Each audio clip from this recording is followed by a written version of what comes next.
कांग्रेस वालों को पूछता हूं, देश तो जानता है आप पहले से ही नंगे हो, फिर कपड़े उतारने की जरूरत क्या पड़ी? दोस्तों, क्या एक प्रधानमंत्री को सरकारी मंच से विपक्ष को नंगा कहना चाहिए? क्या राजनीतिक हमले और व्यक्तिगत शब्दों के बीच की रेखा पूरी तरह मिट चुकी है? और सबसे बड़ा सवाल, देश को बदनाम आखिर कौन कर रहा है? मेरठ की रैली, 12,000 करोड़ की योजनाओं का लोकार्पण, सरकारी मंच और उसी मंच से प्रधानमंत्री का बयान, कांग्रेस तो पहले से ही नंगी है। कांग्रेस वालों को पूछता हूं, देश तो जानता है आप पहले से ही नंगे हो, फिर कपड़े उतारने की जरूरत क्या पड़ी? शब्द सिर्फ शब्द नहीं होते, वो राजनीति का आईना भी होते हैं और मानसिकता का भी। लेकिन क्या इस बयान के बाद जो सियासी भूचाल आया वो सिर्फ शब्दों का विवाद है, या फिर ये उसे गहराते राजनीतिक टकराव का संकेत है जहां मर्यादा, मंच और भाषा सब कुछ दांव पर लग चुका है? आज हम पूरे घटनाक्रम को सिलसिलेवार तरीके से समझेंगे, सवाल उठाएंगे, दोनों पक्षों के तर्क रखेंगे और आखिर में फैसला आप पर छोड़ेंगे कि असली नंगाई किसकी है। उत्तर प्रदेश के मेरठ में प्रधानमंत्री नरेंद्र मोदी राज्य की जनता के लिए लगभग 12,000 करोड़ की योजनाओं का उद्घाटन कर रहे थे। मंच सरकारी था, कार्यक्रम विकास का था, लेकिन भाषण के दौरान उन्होंने विपक्ष, खास करके कांग्रेस पर हमला बोलते हुए कहा, देश तो जानता है आप पहले से ही नंगे हो, फिर कपड़े उतारने की जरूरत क्या पड़ी? बस यहीं से सियासत की आग भड़क उठी। कांग्रेस का आरोप है, मुद्दा शब्द नहीं मंच है। क्या एक सरकारी कार्यक्रम में राजनीतिक हमला करना उचित है? क्या प्रधानमंत्री का पद इस तरह की शब्दावली की इजाजत देता है? कांग्रेस प्रवक्ता सुप्रिया श्रीनेत ने तीखा हमला बोला। उन्होंने इसे सेक्सिस्ट और घटिया सोच बताया। कल प्रधानमंत्री मोदी ने दो ऐसी बातें कही जो दिक्कत तलब है। पहला कि कांग्रेस ने महिला सांसदों को आगे कर दिया था सदन में, और दूसरा कि कांग्रेस नंगी है। पहली से शुरुआत करते हैं। महिला सांसदों को आगे करने की ये जो आपकी घटिया सोच है ना, यही आपकी असल मानसिकता है। आपको लगता है महिला सांसदों का कोई अपना दिमाग तो है नहीं, वो वही करती हैं जो उनसे कहा जाता है। आपके यहाँ हो सकता है कठपुतलियाँ हो, कांग्रेस की महिला सांसद बड़ी सशक्त है, वो कठपुतलियाँ नहीं है, वो रबर स्टैंप नहीं है, वो जो मर्जी आता है वो करती हैं। आपका विरोध करने वो वहाँ गई थी। ये अलग बात है कि आप डर के मारे वहाँ से भाग निकले। ये आपकी संघी सोच और मानसिकता को दिखाता है, जो आज भी महिलाओं को दोयम दर्जे का नागरिक समझती है, जो अपने मन से कुछ कर ही नहीं सकती है। एक्सट्रीमली सेक्सिस्ट, एक्सट्रीमली मिसोजिनिस्ट ये सोच है आपकी। दूसरा, एप्स्टीन 2008 में घिनौनी हरकतों के जुर्म में दोषी पाया गया था, जेल भी हो आया था। उसके बाद भी 2017 में आप उससे सलाह ले रहे थे और उसके कहने पर इजराइल जाकर अमेरिकी राष्ट्रपति को खुश करने के लिए नाच गा रहे थे। आपकी कैबिनेट के जो मंत्री हैं हरदीप पुरी, 2017 तो उसके पहले से एप्स्टीन से उनके प्रगाढ़ संबंध, सब कुछ जानते बूझते हुए भी उसकी घिनौनी हरकतें, उसके एग्जॉटिक आइलैंड की बात करते हुए भी, लेकिन आप उसको अपनी कैबिनेट से नहीं हटा पा रहे हैं। भगवान ही जाने क्या मजबूरी है आपकी।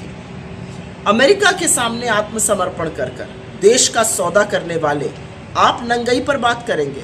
सारा देश जानता है नंगा कौन है। इसलिए मोदी जी, थोड़ा शब्दों का चयन ठीक से किया करिए और चुपचाप बैठ जाइए। आपकी बौखलाहट साफ है।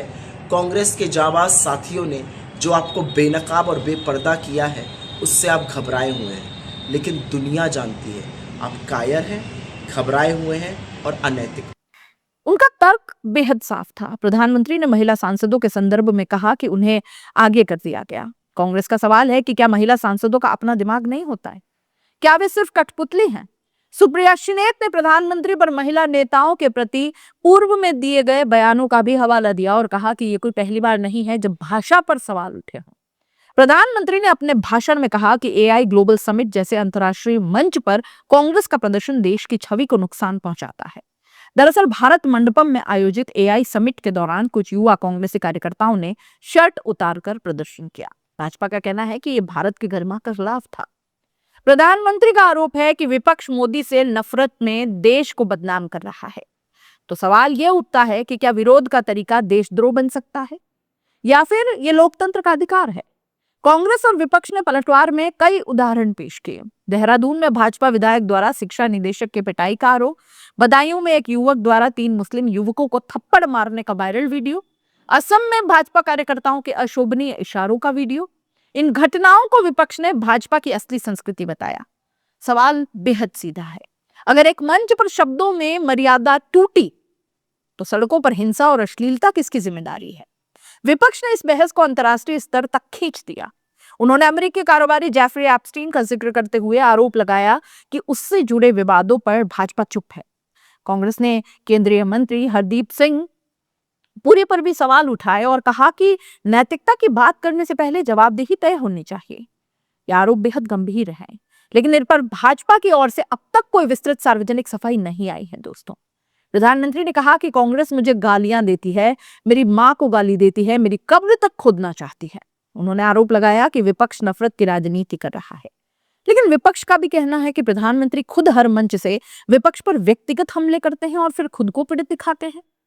यहाँ राजनीति एक ऐसे मोड़ पर खड़ी है जहां दोनों ही पक्ष खुद को नैतिक ऊंचाई पर दिखाने की कोशिश कर रहे हैं। अब जरा ठहर कर सोचिए, क्या ये सिर्फ एक शब्द का विवाद है या फिर यह उस गिरती राजनीतिक भाषा का भी प्रतीक है जहां संवाद की जगह तंज और तकरार ने ले ली है?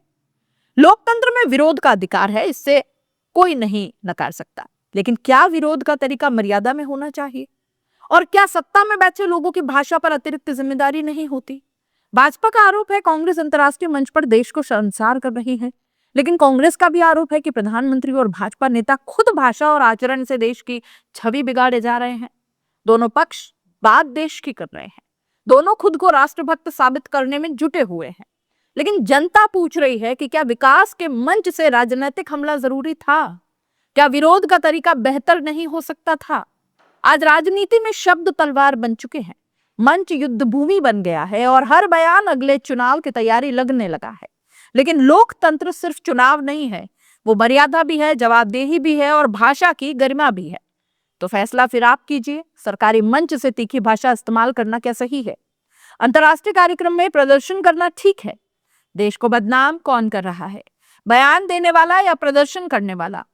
सवाल कई है, जवाब शायद आसान नहीं है, लेकिन एक बात तो तय है, जब राजनीति नंगई जैसे शब्दों तक पहुंच जाए तो बहस सिर्फ विपक्ष और सत्ता की नहीं रहती, वो पूरे लोकतंत्र की हो जाती है। अब आप बताइए, असली मर्यादा किसने तोड़ी है? कमेंट बॉक्स में जरूर बताइएगा। जाते जाते चैनल को लाइक, शेयर और सब्सक्राइब जरूर कीजिएगा। नमस्कार।